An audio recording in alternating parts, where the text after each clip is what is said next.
A Reformed Druid Anthology, Volume 1, The Druid Chronicles, Reformed, aka The Chronicles of the Foundation, written 1963 to 1964 by David Frangquist. The Early Chronicles, Chapter the First. The first of the Chronicles of the Disciples of the Earth Mother, and the various and wondrous events which did occur to them who gave themselves in service to the establishment of the Reform, which branch of the order was in Northfield, which is a city in Minnesota, the southeast part thereof. Peace be unto those whose hope lies in the comfort of the Earth Mother. In those days when Nason was president at Carleton, a decree went out from the administration that all Sundays must be accounted for. So each went to their own place of worship in order that their credit might be established on their record. And it came to pass that there were those among these people who chose to pursue such forms of worship as were not at that time in general acceptance. And one of these was a man named David, who was also a fisher. Now he did appear in the area which is north of the lake of Lyman, proclaiming the glory which was Druid. And a few there were who listened to him and consulted with him. And it came to pass that when a group of the faithful were gathered on a hill, where there had been set up a small monument in stone, they concluded among themselves that this place should be the new location of an altar, which would be built with the work of their hands out of rough stone. And it also came to be revealed at that time that David, who was a fisher, was a priest in the order of the Druids, and that his rank was that of the third order priest. Now it was decided that there should be a regular service of worship which could be held at the appointed place, and which would be held on the last day of the week, which is Saturday, according to the old custom. All of these things which have been presently related did occur during the month of April, which is just before the celebration of Beltane, and that time is generally held to be the time of the beginning of the Reform. Chapter the Second. And it came to pass that when the celebration of Beltane, which is the first day of the month of May, was held, there was not yet completed the altar which was to be built of stone, according to the plan which had been adopted by the faithful. And so it was that an altar which was small and portable and made out of steel came to be used for the service, and it was generally agreed that it was indeed an inferior type of altar. Thus, a group of disciples began to assemble the rough stones which were necessary to build the new altar, and although their numbers were small in the beginning, those who did lend their help did increase until their number was nearly doubled. Now when the last stones had been laid in the altar, the priest did step back from it, and did look upon it, and he said, "It is good. We shall hold services here around it today after the noon, for it was Saturday."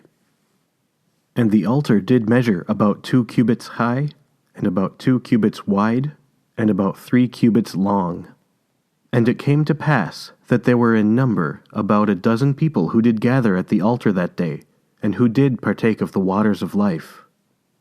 After the waters of life had been passed, Howard, who was called Cherniac, did rise up, for he was a preceptor and of the second order, and he did read to them from a paper. The purpose of this paper was to establish for them a constitution. So when the reading had been completed, the archdruid, for such was the priest to be called, did ask those who were gathered if they did approve. Now all who were present did give their assent, save one who was not yet of the first order. And it came to pass that when the question was again asked on the week following, all did again approve, save one who did not disapprove of the paper. And so it was considered unanimous. And so after the paper had been accepted in this manner, the congregation of the disciples was then known as the Reformed Druids. Chapter the Third. Now after the paper had been read on the first Saturday after the celebration of Beltane, it was perceived that the sky was covered by clouds, and this was not good for a Saturday evening. Thus did the archdruid go and kneel before the altar and invoke the Earth Mother, asking for a clearing of the weather.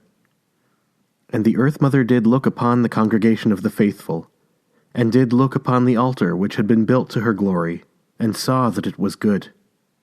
And behold, there was a great wind in the sky, And it did blow from the sky in the space of less than 2 hours all of the clouds, yea, even the last vestige thereof.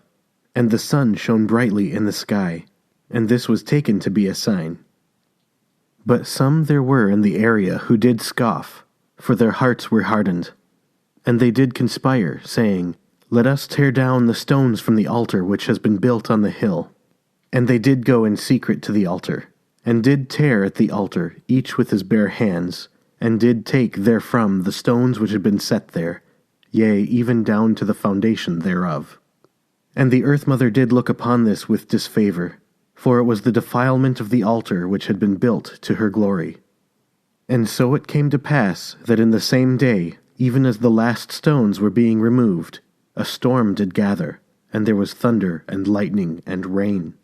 And it was exceedingly cold, and the clouds did not leave the skies for a period of 4 days. And this also was taken to be a sign. Chapter the 4th. And it came to pass that when those of the faithful who had built the altar, each one with their bare hands, did find that the altar had been defiled, they did rend the air with their lamentations. And they did set themselves therefore to the task of once again building the altar, that is, of rebuilding it. And they did set each stone in the place which had been appointed to it. And as they did complete their task, the sun did make a brief appearance unto them from the midst of those clouds which were covered over the sky. And each took this to be a sign, each in their own way. Now after the work was the second time completed, those whose purpose it was to do evil unto the altar did come a second time also. And they did come in the darkness of the night, for they were the anti-Druids. Now then, these anti-Druids did come, their coming being covered by the darkness of the night. They did come with the smell of drink heavy upon them. Yea, were they so filled with drink that they were under the influence thereof. And they did pull at the stones of the altar. Yea, did they tear at the altar with their bare hands, and they did pull the stones away, one from the other. Now as the anti-Druids did defile the altar in this manner, one of their number did shout in his loudest voice, Blasphemy! Blasphemy! For so was he under the power of strong drink. And it came to pass that the faithful did perceive that the altar had once again been attacked by the hand of violence. Then did they again rend the air with their lamentation, so great was their grief. Wherefore they did set to the task which was before them, which was the task of placing the stones the third time in their proper places. But they did fix them there this time with mortar, that they might not be wrested therefrom by the hand of the anti-Druid. And a curse was placed on the altar, and the archdruid spake unto the Druids assembled, saying, Verily I say unto you, whosoever findeth him who hath done this thing, be he admonished to do whatsoever he will to make for him his life miserable. And it came to pass that it was made known to them that one of the anti-Druids had come to twist his ankle, yea, even to sprain it, and this was taken to be a sign. Chapter the 5th. And it came to pass that the time was near at hand for the altar to be consecrated. Now it was the custom that when an altar was to be consecrated, that a sacrifice should be made upon it, which sacrifice should be of a living thing, yea, a thing which doth testify to the bounty of the Earth Mother. And the purpose of this sacrifice is to consecrate the altar. But behold, there did arise a dispute among the Druids concerning this sacrifice which was to be made upon the altar. For there were some among them who were in favor of a small sacrifice, and some who were persuaded that the sacrifice should be a large one. Those being in favor of the small sacrifice having a desire that it be the living leaves and branches of a tree. Those being in favor of the large sacrifice having a desire that it be of the living flesh and blood of an animal or bird. Wherefore there did ensue a dispute among them concerning the manner in which this sacrifice should be made. And it came to pass that Howard, who is preceptor, did arise, and he spake unto them, saying, Have ye not forgotten that we are Reformed? Yea, even do we call ourselves by the name Reformed. Wherefore we must put behind us those things which do bring offense to our senses. For Howard was one of them who were in favor of the small sacrifice. But another did arise, who did call himself Jan, for he was in favor of the sacrifice of an animal. And he spake unto them, saying, Have ye not forgotten the customs of old, which were the customs of our predecessors before us? Verily I say unto you, nothing will be acceptable to the earth mother, save it were nothing smaller than an animal or fowl, yea, even a chicken. Wherefore there was about to occur a great schism between those on the one hand who were of the first faction, and those on the other hand who were of the second faction. And they were exceedingly wroth one with the other. But behold, Jan did rise up and relent his position, asking that neither flesh nor blood be spilt upon the altar. For he did perceive that they were not strong enough, and that such a schism would be their end. Wherefore he did relent, that the schism might not take place. And it came to pass that the altar was consecrated by the burning of living leaves and branches of a tree. And it came to pass that the altar was consecrated on the 3rd Saturday after the celebration of Beltane, which is the 1st day of the month of May. Chapter the 6th. Now it came to pass that on the 4th Saturday after the celebration of Beltane, it came to be decided that petition be made to the authorities, that is, the administration, concerning the recognition of the activities of the Druids. And it came to pass that there were many among them who did approve, for they were in number about 62. And each went and prepared their petition in the manner that was prescribed by the administration. But behold, there were then returned notices which did say, Thy actions are not acceptable in our sight. Wherefore Howard, who is preceptor, did go up unto the authorities, saying, Do ye not see that there are many like us, which go by strange creeds? And he was answered, Yea, verily do we see that there are many like ye which do go by strange creeds. Neither ye nor they are acceptable in our sight. And Howard spake, saying, By what method do ye judge? And he was answered, We are chosen that we should be judges. Yea, even do we judge according to our judgments. But there were 2 of the petitions which were not rejected, for they were the domain of a different authority, and this was taken to be a good sign. Chapter the 7th. Now on the 5th Saturday after the celebration of Beltane, the Druids were assembled as usual. After the waters of life had been passed, the Archdruid spake unto them, saying, Behold how our altar is attacked on the one side, and our recognition is rejected on the other. Are we not afflicted even as our predecessors before us? Our predecessors of old did take up the sword and fight with those who afflicted them, but they were defeated. Wherefore we must not take up the sword, but remain tolerant and patient in our afflictions, that there might be peace. And he spake, saying, Behold, this is the last time we shall be together for a long time. The time is at hand when we shall depart, each of us going his own separate way. Behold the flowers of the earth, and the beauty thereof. And behold the sky and the clouds, and the beauty thereof. And behold the handiwork of the earth mother, and the beauty thereof. Be ye firm in the faith, and as ye go your separate ways, take time to pause before the glory of the earth mother, which is nature. And fail not to meditate on that which has been said and done here, yea, even as the sun does reach its height in the north, which is midsummer, and an important day with us, should ye meditate on these things. For verily I say unto you, when the sun crosses the equator, shall ye be again reunited here with these thy brethren. And each went his own way, glorifying the earth mother, and singing her praises. Yea, even unto the very ends of the land did they journey, praising the beauty of all that is to be found in the earth and sky. Now these are the records which have been made to the glory and the honor of the earth mother. Praise be to the earth mother for the beauty which is in her, in the earth, and in the sky. All the birds of the air and the animals of the ground are testimony to her excellence. Even as the dawn of the new day brings new light, there is new hope. Peace. The Book of the Law, Chapter the 1st.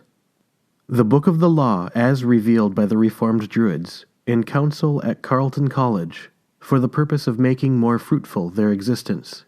And it came to pass that they did take upon themselves a name, which is the Reformed Druids of North America. And it came to be revealed that any person could become a member of them. but any who would become a member would be first required to submit humbly a petition, which petition is a declaration of their subscribing to the basic tenets, and this petition may be written with the pen, or it may be spoken aloud with the mouth. Now the basic tenets of Reformed Druidism are these: the object of the search for religious truth, which is a universal and a never-ending search, may be found through the Earth Mother, which is nature, but this is one way, yea, one way among many. And great is the importance, which is of a spiritual importance, of nature, which is the Earth Mother. For it is one of the objects of creation, and with it men do live, yea, even as they struggle through life, do they come face to face with it. Now there shall be instituted in the grove 3 officers whose duty it shall be to minister to the needs thereof. And first among them shall be the Archdruid, who shall be a priest of the 3rd order or higher, and the Archdruid shall preside over the Druids assembled. And second among them shall be the Preceptor, who shall be a Druid of the 2nd order or higher, and he or she shall deal with the spiritual, insofar as directed by the Archdruid. But she or he shall act foremost in affairs not of the spiritual, that is, the secular. And third among them shall be the Server, who shall be of the 1st order of the Druids or higher. And she or he shall assist in the Archdruid insofar as she or he may be called to serve. And none shall serve in these positions, save it shall be that she or he is selected by the members. And none shall serve, save it shall be that she or he is worthy to serve, and selection shall be made each year during the period of 4. This is the law which was revealed, but it is not all, for there is yet more. And no thing shall be revealed, save it shall be to a majority of the faithful. And no thing shall be revealed, save it shall be revealed twice, that is, at 2 meetings, the second, which shall be first to be held after the first. And no thing shall be revealed, save it shall be when 1/3 are present to bear witness unto it. Yea, and this record is a true one, and an accurate one. Peace. The Customs of the Druids. Chapter the 1st. Now it was the custom among the Druids, who were reformed, that at every meeting of the congregation, the waters of life should be passed to those present. Now they who subscribe to the basic tenets of Reformed Druidism, as prescribed in the Book of the Law, they are accepted into the body of Druidism, which is the organizational body of Druidism only. But they who partake of the waters of life in communion with the congregation, they are accepted into the great body of Druidism, which is the spiritual body of Druidism only. But the whole and complete body of Druidism consists neither of the organizational body only, nor of the spiritual body only, but of the both of them, which are then in whole and complete union. Wherefore they who have been accepted into the organizational body only are not of the whole body of Druidism, whereas they who have been accepted into the spiritual body of Druidism and also into the organizational body thereof is thus accepted into the whole and complete body of the membership of the Reformed Druids, and are thenceforth called by them a Druid of the 1st order. Chapter the 2nd. O Earth Mother, we praise thee that seed springeth, that flower openeth, that grass waveth. We praise thee for winds that whisper, through the graceful elm, through the shapely maple, through the lively pine, through the shining birch, through the mighty oak. We praise thee for all things, O Earth Mother, who givest life. Chapter the 3rd. Now there are some among the congregations of the faithful who shall be set aside from the others as better, for they it is who have been chosen to serve the Earth Mother and do her work. And none shall be chosen save they shall be pure in spirit, and save they shall have bowed themselves down in humility before the powers which are manifested in the Earth Mother. And none shall be chosen save they shall be imbued with the spirit of the love of the service of the Earth Mother. For those who are chosen to be honored are chosen also to be elevated to the 2nd order, which is in the succession to the priesthood of the Druids. And those who have been chosen shall be questioned, and they shall be questioned in the following manner. Do you, in full consciousness, promise to serve faithfully the Earth Mother, ministering to her followers? and following your duties as a Druid of the second order to the best of your ability? Do you understand from whence comes the source of all life, and the nature of the source of all life? Do you understand the partaking of the waters of life, and the sacrifice of life that we offer up to our Mother? Are you ready, then, to be sealed up to the service of the Earth Mother? And none shall be honored with the second order, save they shall answer the questions in the proper manner. And none shall be elevated, save they shall partake of the waters of life in communion with the Archdruid, and save they shall partake of them to the fullest extent. These are the things which are prescribed, for so it must be done. Thus it was, and thus it is, and thus it is to be. Chapter the 4th. Now these are the commandments which were given concerning the observance of those days which were considered sacred to the Druids. Ye shall observe always the festival of Samhain, for it is the beginning of the period of Gevra, and also of the year. This day ye shall celebrate by the lighting of great fires, for soon is the land to become cold in the time of apparent death. Ye shall celebrate on the day of midwinter, for on that day doth the sun begin to again rise in the south. So shall ye celebrate it with the burning of logs and making merry. So also shall ye make merry on the day of Imulk, which is the first day of the period of Arach. And on these days shall ye glorify the mistletoe and the evergreen, for it is a living testimony to the continuance of life, yea, even in the midst of a dead world. Of great importance is the festival of Beltane, which is at the beginning of Saura.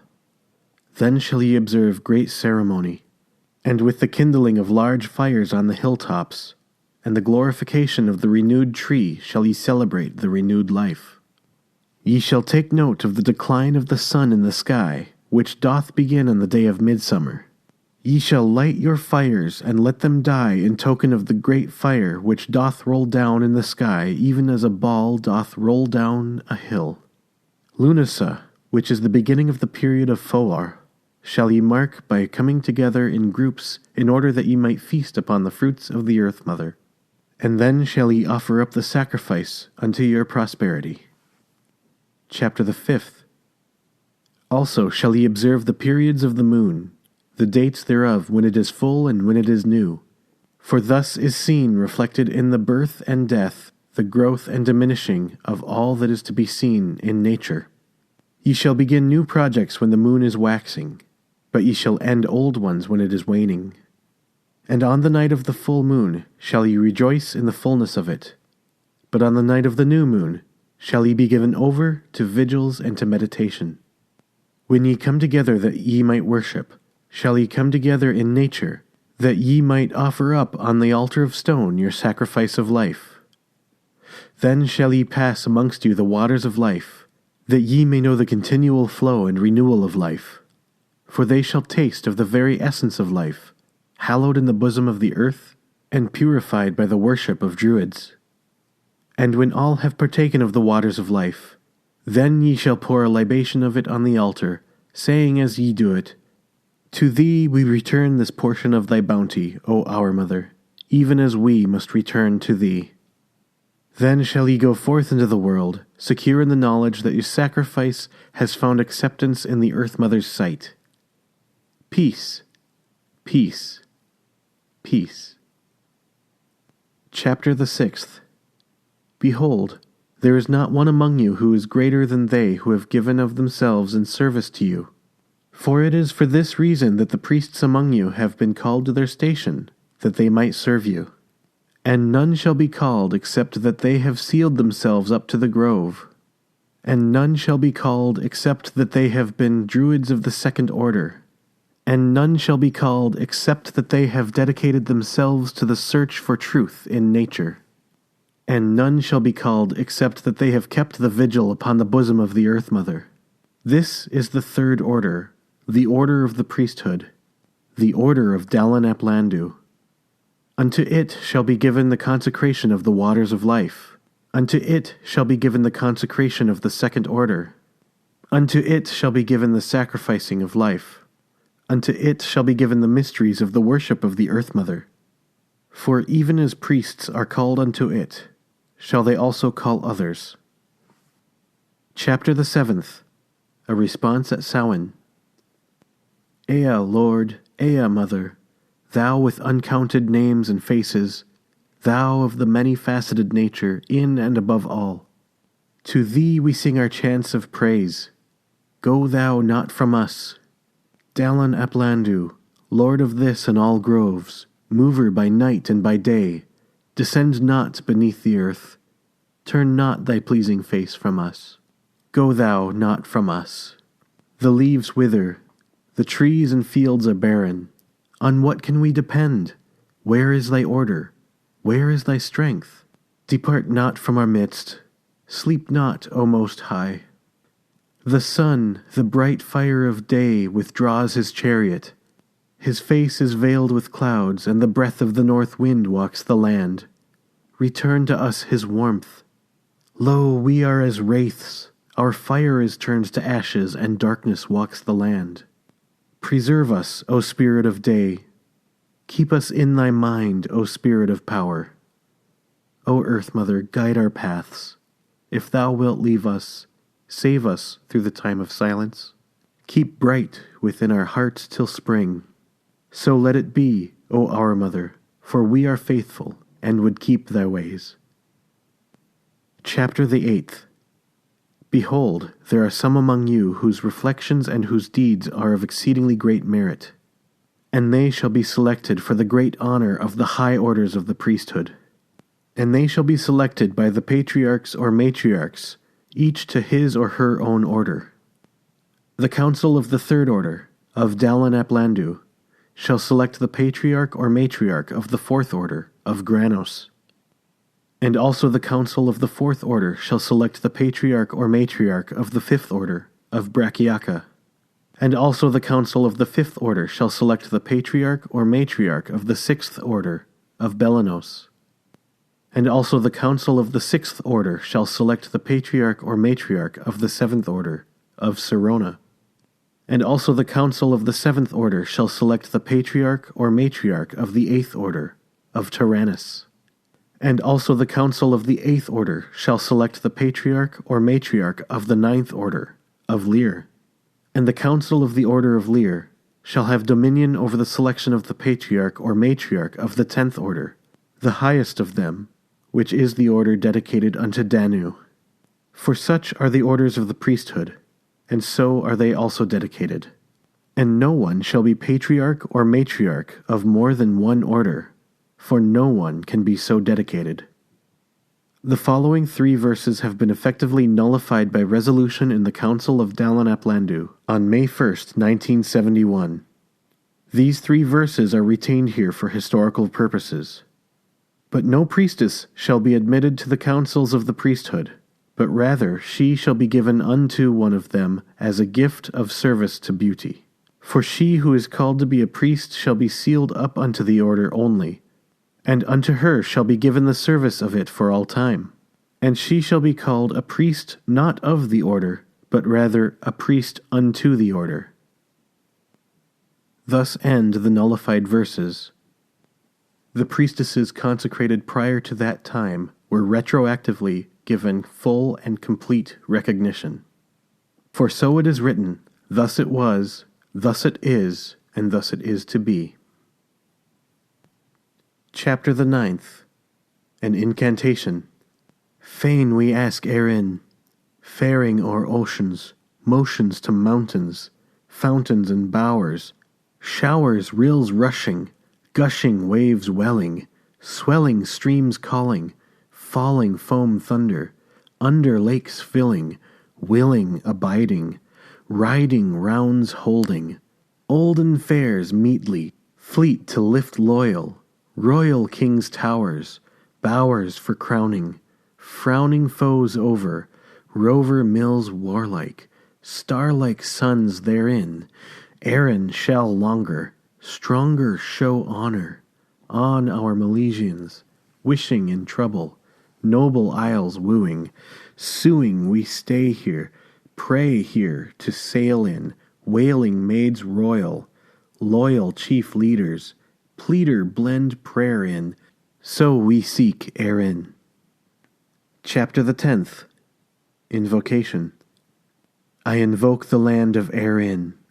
Much coursed be the fertile sea, fertile be the fruit-strewn mountain, fruit-strewn be the showery wood, showery be the river of waterfall be the lake of deep pools, deep-pooled be the hilltop well, a well of tribes be the assembly, an assembly of kings be Tamer, Tamer be a hill of tribes, the tribes of the sons of Mill of the ships the barks.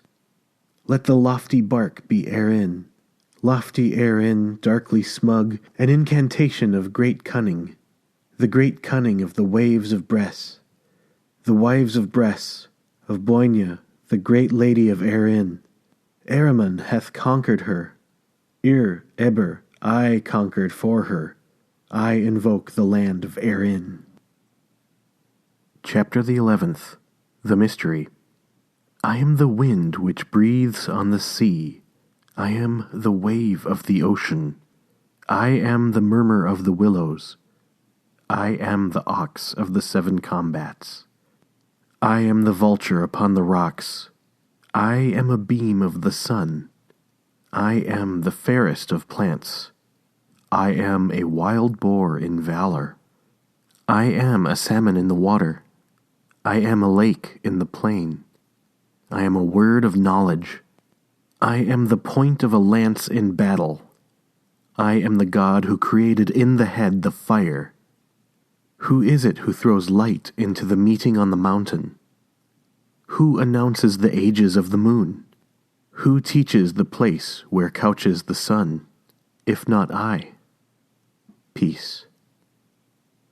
The Latter Chronicles, Chapter the 1st. The chronicles of the acts of the remnant after the faithful were scattered over the face of the land, which record is a true and an accurate one of the Reformed Druids of North America. Now it came to pass that on the 5th Saturday before the festival of Samhain, a number of the faithful did gather on the hill where the altar had been built in the period of Saura, and this was to fulfill the prophecy which had been made. For verily I say unto you, ye shall be reunited here with these thy brethren. And they did perceive that the altar which had been built did still stand upon the hill where it had been built. And all did wonder, yea, they did marvel that the altar had been preserved in their absence from the hand of the anti-Druid, and this was taken to be a sign. But it came to pass that not all of the faithful had returned, for there was only a remnant that did come back. Jan, who is one of the faithful, who was of the 2nd order, and one of those who did not return, but who did choose to remain in a distant place, to there continue in the work of the Earth Mother, did send unto them an epistle. And this epistle was then brought to the faithful by the hand of Norman, who is server. And Norman did reveal unto them the epistle which had been written by the hand of Jan. And Jan did admonish them in the epistle to remain strong in the faith, and he did express to them his desire that the reform should gain in strength. Chapter the 2nd. And it came to pass that the Archdruid was one day walking in the woods, and he was sore perplexed, for it did happen to begin to rain, and he was exceedingly wroth, so that he did feel tempted to utter a vile curse. And it came to pass that he did so utter a vile curse, for such was his wrath. And this curse which he did utter was a vile curse, which did call down the wrath of the Earth Mother. Yea, even did it call upon the power of the Earth Mother. And it came to pass that when he had spoken, there was a period of time which did last no longer than the space of a few seconds, and it passed. And suddenly there did occur a most horrible sound, and a blinding light did fill the sky about. For behold, all the power of Tyrannus was caused to be unleashed, and it did fly as a spear, and did strike a tree which was rooted in the earth. And behold, from the tree to the Archdruid there was a space of not more than 15 cubits in length, and he was sore afraid. So he did go back among the faithful, and did say unto them, Curse not in the name of the Earth Mother, for verily I say unto you, ye know not what it is that ye say. And when he had told them of these things which he had seen and heard, they did marvel at it, and it was taken by them to be a sign. Chapter the 3rd. It came to pass that the Druids did continue to meet and pass the waters of life for the period of 1 month. But they did become anxious because there were left only a remnant of them. Nevertheless, they did not come to be discouraged, for the size of their numbers did come to increase, though it was not by a very great amount. And their efforts did continue to be thwarted, for the authorities had hardened their hearts against them. Chapter the 4th. But behold, it came to pass that they were gathered together on the hill by the altar on the Saturday before the eve of Samhain. And it came to pass that there did gather on the hill a multitude of people, the number of them being great than any which had ever been gathered at any other time. Wherefore the faithful did rejoice greatly, for they did see that it was not all come to naught, but that the truth was now spread among the people. And they did behold the success of the reform, and they were glad in their hearts.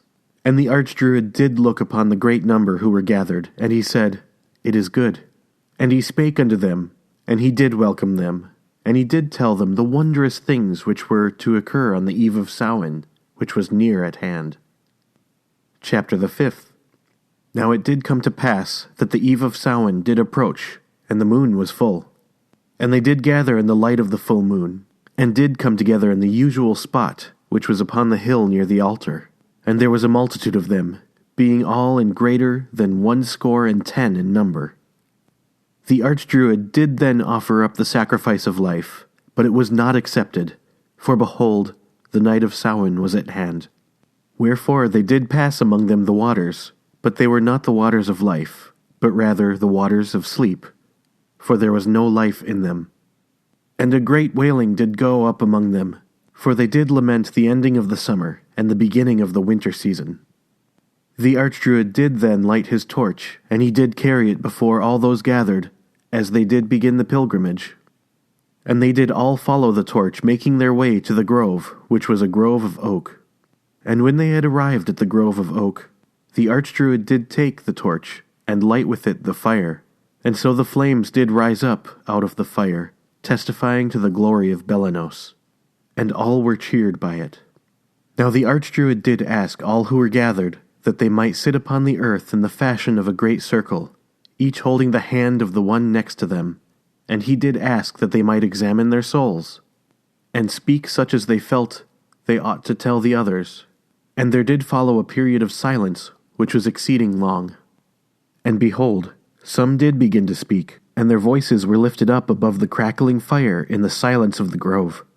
And one did prophesy much, at times speaking in tongues, and then saying, Someone is dead. I see a great many people in a large circular room there, but they need not be afraid. Everything is going to be all right. And behold, another did speak, saying, I see 3 stones on a black sky. And many other great and wonderful things were spoken, for it was the eve of Samhain. Now as the fire did die down, many did begin to leave the grove, but some there were who did stay, and who did undertake to jump over the fire 7 times each, thereby ensuring their luck in the coming season. And when the fire had died down to ashes, they did all depart, and the moon was full. Chapter the 6th. Now it came to pass that it was not long after the feast of Samhain, when the chief of all the land did go out in a long procession among the people of the land. And as he passed among them, a man who was his enemy did attack him. And behold, the chief of all the land was smitten by the hand of his attacker, and he was slain. And a great crying, and also a great wailing did go up from all the people. And it came to pass that the body of the chief of all the land was taken up to the principal city of the land, and there was placed in the chief building, in the great circular room thereof. But among the Druids there were those who were sore afraid at these events, for they did say among themselves, Behold, for this is now the fulfillment of the prophecy of the night of Samhain. For it is now all come to pass as it was spoken. And they did marvel at it, for it was taken to be a sign. Now it came to pass that during the periods of Gevra and Arach, the earth did have the appearance of death. For the wind of the north did sweep over the land, and barrenness did settle upon the branches of the wood. And there were during this time no meetings of the Druids, for there was no rejoicing in the time of sleep. But it came to pass that the Druids did come together to celebrate the coming of the period of Arach, which is the festival of Imbolc. And they did rejoice that the time was half past in its course from Samhain to Beltane. And there was a man who came unto them at the time who was called John the Messenger. And he came from across the sea from the land of Erin. And he brought unto them writings which were of the ancients, the incantations of Erin. Chapter the 7th. Now it came to pass that the festival of Beltane was near at hand. So the Druids did go up on the hill of their altar, that they might see that all was in order. And it came to pass that they did come upon the hill, which was the one upon which was their altar. And they did look upon the altar which was there. And they did say, one to the other, Behold, our altar has not well weathered the periods of Gevra and Arach. And they did say one to the other, Let us now go and fetch great stones, and place them together in a new altar, which shall be the greatest of all altars which we have built. Wherefore they did go and fetch great stones, and they did bring them to the place of the altar. And they did begin to place them together in their proper places, according to the shapes thereof. And each Druid did work at the building of the altar with his bare hands. And they did fix the stones of the altar in their places with mortar, that they might not be wrested therefrom again by the hand of the anti-Druid. And when they had completed the altar, they did stand back from it and rejoice in its completion, for it was the finest of all the altars which had been built. And the altar was about 4 cubits long, and about 3 cubits wide, and about 3 cubits high. And there was a passage through the center of it which did extend from the top of the altar down to the very bottom thereof, and through it could pass the smoke of the altar fires. And it came to pass that they did become apprehensive, for they did perceive that the mortar was still not dry. And they did say, Behold, the mortar is not yet dry, and the anti-Druid will come, and he will tear the stones from their places in the altar before they have been fixed there by the drying of the mortar. And they were sore afraid.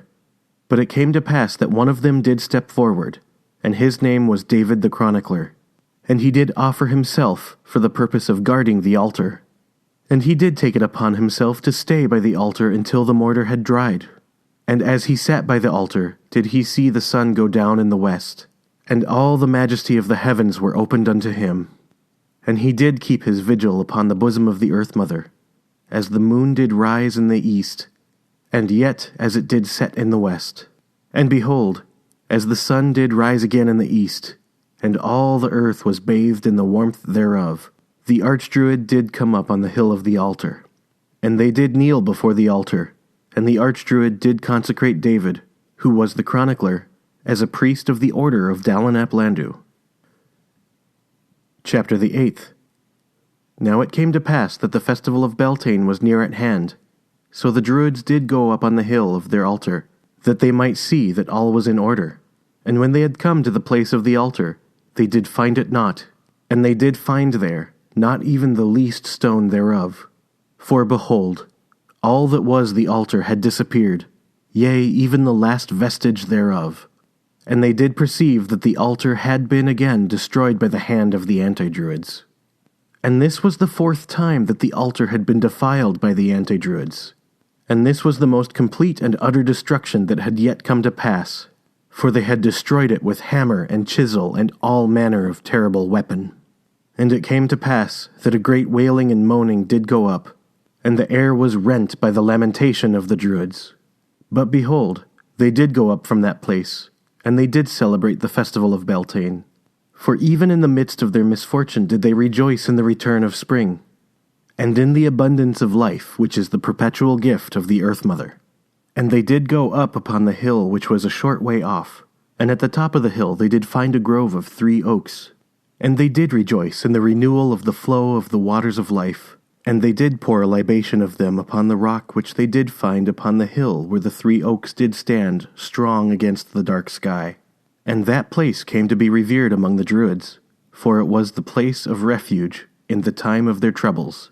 And they did call that place the Hill of the 3 Oaks. Chapter the 9th.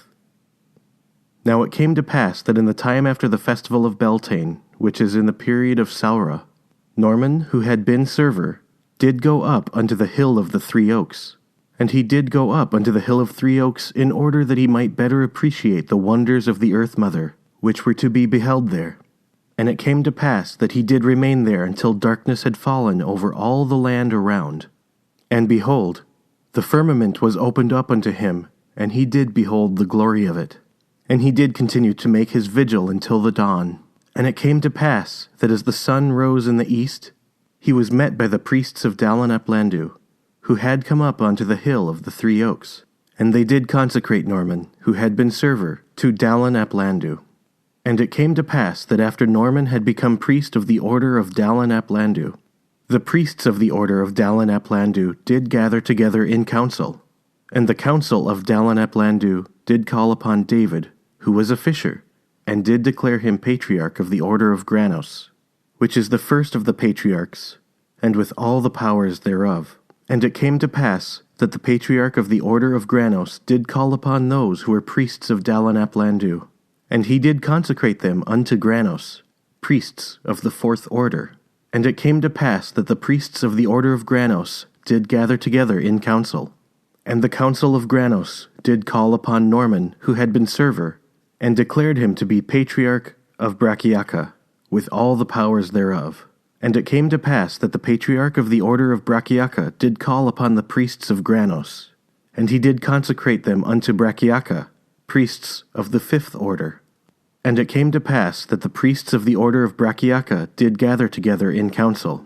And the council of Brachiaca did call upon David the chronicler, and declared him to be patriarch of Belanos, with all powers thereof.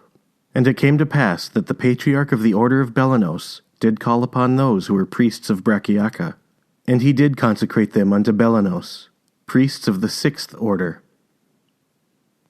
Chapter the 10th. Now it came to pass that in those days a decree went out from the authorities, and they did declare to be abolished the regulations which had been placed upon the worship of those at Carleton. And behold, a great rejoicing did go up from all the land for the wonders which had come to pass, and all the earth did burst forth into song in the hour of salvation. And in the time of exaltation, the fulfillment of their hopes, the Druids did sing the praises of the Earth Mother. O Earth Mother, we praise thee. In all that we do, we praise thee. In our getting up and our lying down, in our sleeping and in our waking, in our eating and in our drinking, in our working and in our times of leisure. For we are alive only through thee, and in our every act do we praise thee. O Earth Mother, we praise thee. In all that we see do we praise thee. In the sky and the sea, and the hills and the plains, in the clouds and the stars, the moon and the sun, in the birds and the flowers, the butterflies and the myriad-colored fishes. We praise thee with our admiration of the sunset and of the mountains, of the trees and of the streams. For thou hast made all things, and for all we see do we praise thee. O Earth Mother, we praise thee. In all that we hear and smell and feel and taste do we praise thee. In the song of the birds and the roar of the sea, in the perfumes of the flowers and freshness of a summer rain, in the softness of a kitten and the coolness of a lake, in the sweetness of honey and in the savor of fruits. For all that we hear and smell and feel and taste is of thee, and for all sensible do we praise thee. O Earth Mother, we praise thee. For all that we love do we praise thee, for the love of our parents and for the love of others. For the act and emotion of love is an act and emotion of praise, and in loving do we praise thee. O Earth Mother, we praise thee. In our meditations and services do we praise and think upon thy works and power. O Earth Mother, we praise thee. In all the world do we praise thee. From the east to the west do we praise thee, and from the nadir to the zenith do we praise thee. We praise thee in the day and in the night, in all the seasons of the year, and in the myriad of years. We praise thee, knowing and unknowing, believing and of little faith. For thou hast made all and art all, and we can praise and admire nothing without praising and admiring thee. O Earth Mother, we praise thee. Peace, Peace, peace. The Book of Meditations, chapter the 1st.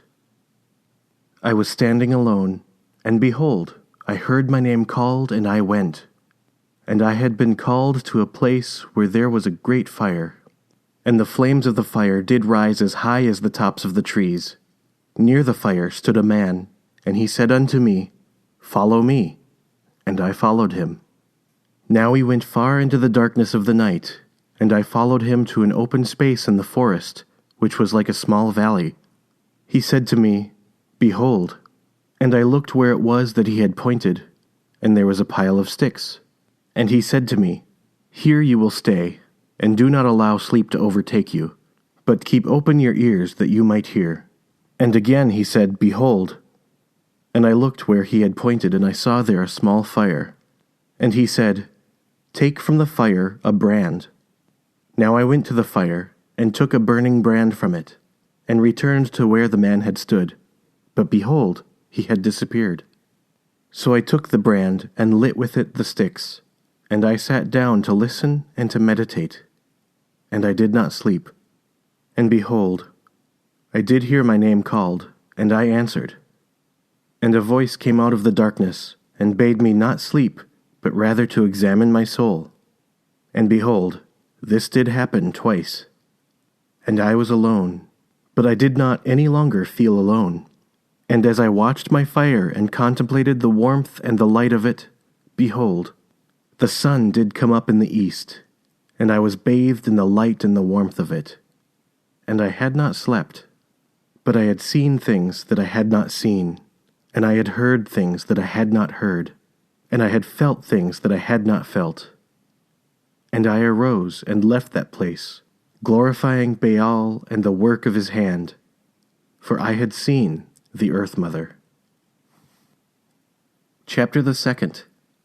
How wonderful are the works of Baal! How beautiful are all the things which are in the earth, which are on the face of the earth, and which are above the earth, in the sky. How beautiful are the flowers of the earth, and the birds of the air. How beautiful are the stars and the moon, and the reflection of them upon the waters. For these things are of Baal, and not of man. For thus saith the Earth Mother, The groves of the forest are my temples, and the trees of the groves are my icons. And the branches of the trees are my sacred scepters, and the green leaves of the branches are my sacrifice, which is a living sacrifice up unto beauty. Yea, how excellent are all these things, for they are created of Baal, and they are not of man. Wherefore they are sacred before us.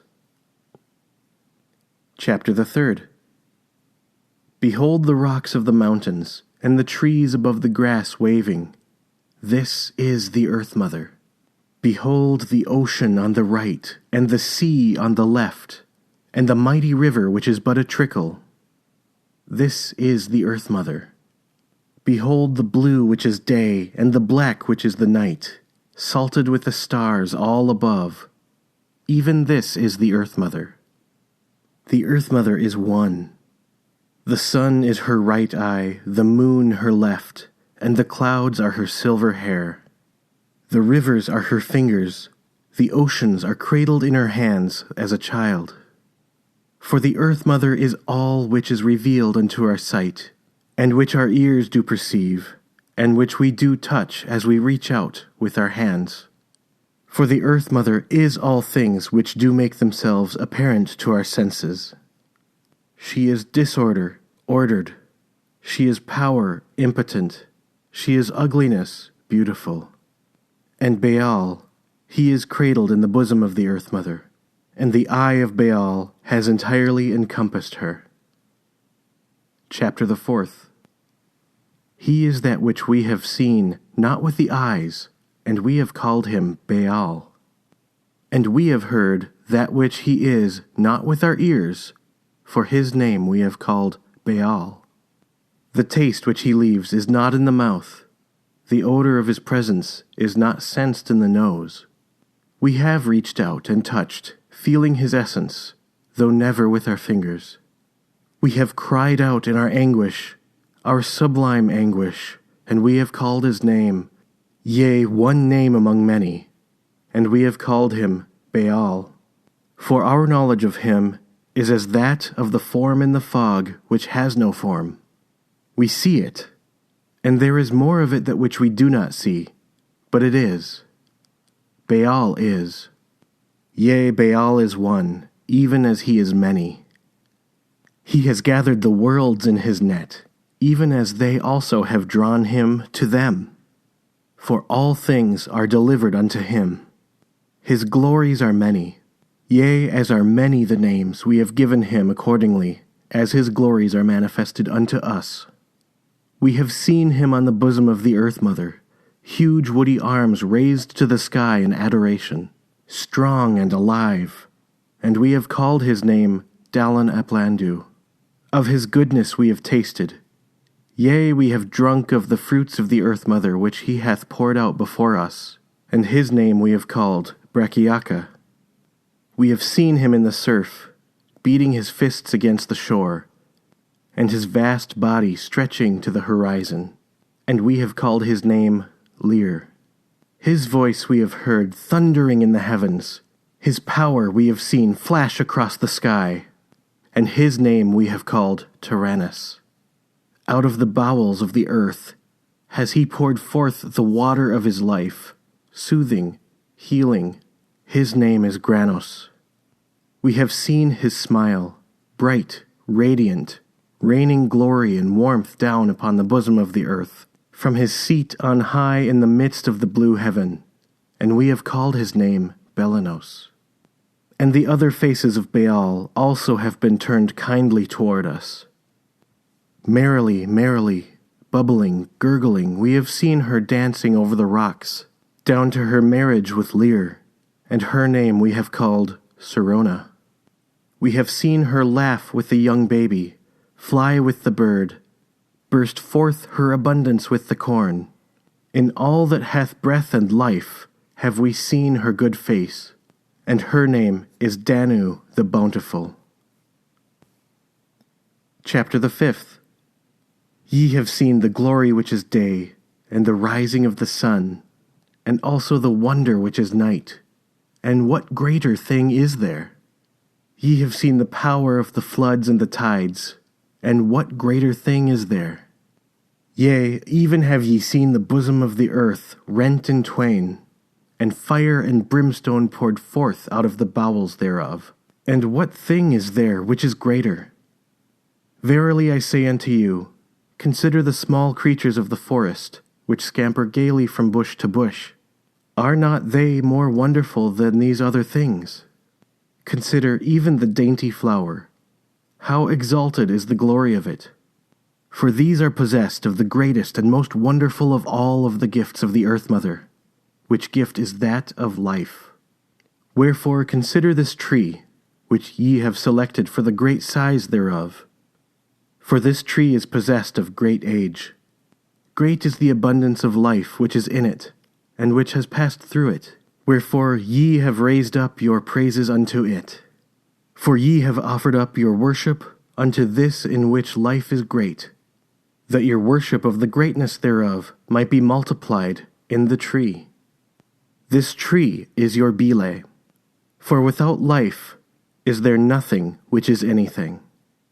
The sun is as darkness without that it shines down on the living things, and the earth is as empty space without that it is a pedestal upon which have been placed the living things. Thus, even the least leaf of this tree is greater than all on the earth and the sun. For life is not of the earth mother, and life is not of Baal, but rather life is of them both, and great is the power thereof. Chapter the 6th. Verily I say unto you, is it not written, and each took this to be a sign, each in his own way?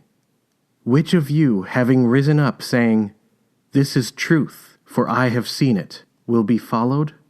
For even as ye have seen it, have not the others also seen it not? And where therein is the proof? Rather, that which is as a bright light unto one man is as but a thick cloud unto the other. For no man shall have truth, save that he shall also have awareness. Truth is as a bubble which dances in the air. Truly, it can be seen and the eye is aware of it, but it cannot be grasped by the hand nor possessed. Neither can it be given to you by anyone. Beware those men who say, "Follow my way, for mine is the way unto Baal, and there is no other way." Their numbers are great, and their voices are loud. They shall present much authority before you, and say, "We know our way to be the only way, for it is the way of our fathers." But take heed, lest you should fall into the trap. For awareness shall come unto no one, save it shall be in their own way, and it shall come unto no one, save they shall come unto it. Go ye, therefore, and seek after Baal, and make your way not after the way of other men, but after your own way. And go too to the fountain of awareness, which is in nature. Chapter the 7th. For what reasons is it that ye sit under the oak? Why is it that ye have come out together under the stars? Have ye come that ye might not be alone? If so, it is good. But verily I say unto you, many there are who have come together, yet remain alone. Do ye sit in the open that ye might come to know nature? If so, it is good. But verily I say unto you, many there are who have sat for hours and have risen up knowing less than when they sat down. Rather, in your coming together, seek to know in what way ye may help him who is next to you, and strive to act justly toward him. And in your sitting down in the fields of the earth mother, open your minds as well as your eyes. Let your meditation grow and branch out as the oak which is over your head. Except that ye have done these things, your sitting is in vain, and coming is futility. And why is it that ye stand up before others and speak unto them? Do ye teach unto them the ways of the ancient Druids? If so, it is good. For they had their wisdom, and that is oft forgot. But verily I say unto you, in their day, even they also were young in their traditions. The wise man is not constrained to learn only that which he is taught. Yea, even as there is time for talking, is there also time for no talking. In the silence of your being shall ye find that which is not of your being, and in the earth mother shall ye find that which is not of the earth mother. In Baal shall ye be made aware, and your awareness shall fill you. Ye shall be like the morning sun which has risen and whose brightness is already full, but whose path is yet ever upward. And the light of your awareness shall sweep before it all the shadows of your uncertainty. Then shall ye need wait no more, for this is the great end, and all else is but beginning. Chapter the 8th. When they come to you and then ask you, after what do ye seek? Then you shall answer them saying, awareness, for this is the first lesson. For without awareness is there nothing which is. But in your seeking of awareness, seek it not alone, as separate from all else. For in seeking awareness ye shall find it not, and ye shall find it only in that ye seek it not. Seek ye therefore after Baal, for your awareness shall be in unity with Baal. And make first your search in the dominion of the earth mother, for the earth mother and Baal are not to be separated. Chapter the 9th. Behold, they shall come unto you scoffing and mocking the words that ye have spoken, and saying, there is no thing at all which is this awareness. What proof do ye give of it? And ye shall answer them in a parable, for this is the second lesson. There was a small village in which was produced the finest cheese in all the world. There was none other anywhere that was like unto it. And it came to pass that a traveler, who was a merchant, came to the village, for it was his desire that the finest of all foods should be served on his table. Wherefore he did seek out the makers of the cheese. But behold, when he was given a piece of the cheese, he did thrust it away from him, for he was offended by the foul smell thereof. For it was an exceeding foul smell indeed. And he said unto them, I do not believe that the taste of this cheese can be good. For it doth have an odor which is foul like unto no other. And he was answered, Thou needest only to taste once of the cheese, and thou wilt see for thyself that it be good. But it came to pass that the merchant did go away again, having not partaken of the fine cheese. And he never did serve upon his table the finest of all cheeses, for he would not taste it, any of it. Verily I say unto you, in all the books of man is there not one word which can give you proof, even of the taste of a cheese. Chapter the 10th. And when they come unto you and say, And what then is the nature of this thing which ye do call awareness? Then shall ye give the answer unto them in silence. For this is the third lesson. For there is not one person who doth have awareness, save also that they are aware thereof. And they are like unto them whose eyes are filled with the glory of all things upon which the light of the sun has cast itself. But there are many, yea, it is greater the number, who in their unawareness are aware not even of their unawareness.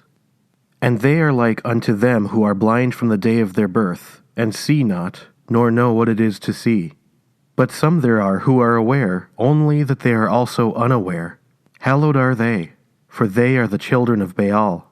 One of these is like unto them who keeps the vigil, for their gaze cannot pierce the mantle of darkness which is thrown over all the world about them. But they can rest secure in the knowledge of the return of day.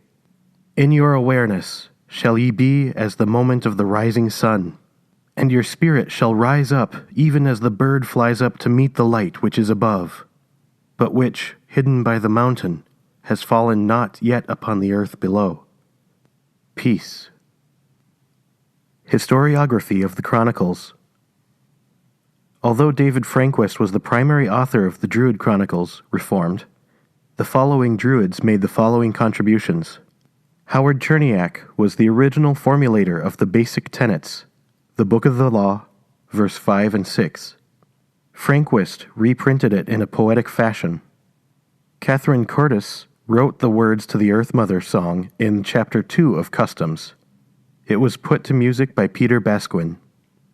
David Fisher is the original author of the speech in Early Chronicles Chapter 7 and the ritual excerpts taken from the ordination of Second-Order Druids found in Customs 3, verses 7 through 10. He also wrote the response at Samhain found in Chapter 7 of Customs. The three incantations of Customs, Chapters 9, 10, and 11 were translated from the original ancient Gaelic by Professor John Messenger, who was a visiting professor at Carleton.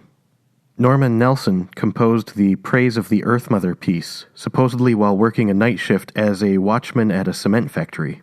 David Frangquist was not one of the original three founders of the RDNA, Fisher, Cherniak, and Nelson, but he came to Druidism a few weeks after it started and became close friends of the founders. Frangquist, and Nelson to some extent, were a powerful force permitting Druidism to outlive the chapel requirement. He spotted the important issues that Druidism dealt with, and he became determined to make Druidism last a bit longer. It is doubtful at the time of the writing of the Chronicles that he could have imagined just how long the reform would last. The Druid Chronicles cover the first year of Druidism under Fisher's Archdruidsy of April 1963 to April 1964. And during Norman's Summer Archdruidsy of 1964.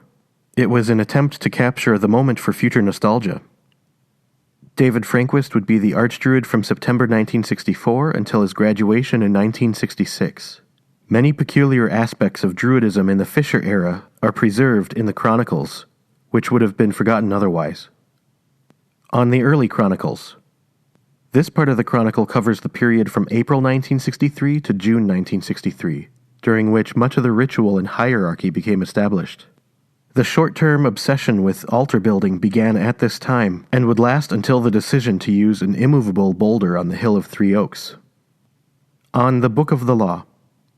Despite the title, it is only the basic tenets, Law verses 5 and 6, that are mandatory requirements for organizational membership in Reformed Druidism. It is basically a rewording of the Carlton Grove's own constitution. Of course, to be a first order in the spirit of Reformed Druidism, you also have to partake of the waters of life. and there is no ordination service actually prescribed for it. The basic tenets were very carefully formulated by Cherniak, with input from Fisher to express the most basic beliefs of the RDNA, and they have proved to be remarkably efficient. Fisher's preoccupation with power is evident in verse 8. On the customs of the Druids. Most of the ordination procedures are of Fisher's origin. The founders and Frangquist looked up the Celtic holidays from standard books on ancient Druids in the library. There is no compulsion to honor the holidays, of which the equinoxes are noticeably absent. An interesting dinosaur is found in Chapter 8, where the election procedures of the higher orders are outlined. The most disputed verses, Chapter 8, verses 13 through 15, have long been a sore point of Reformed Druidism, and the battles to remove them are amply discussed in the history of the Reformed Druids. On the latter Chronicles. This covers a period roughly from September 1963 to June 1964, when the chapel requirement was formally rescinded by Carleton College. Interesting notes are the Druid curse, the prediction of President Kennedy's assassination, the first ordination of a Third Order Druid, soon followed by the founding of the higher orders. On the Book of Meditations.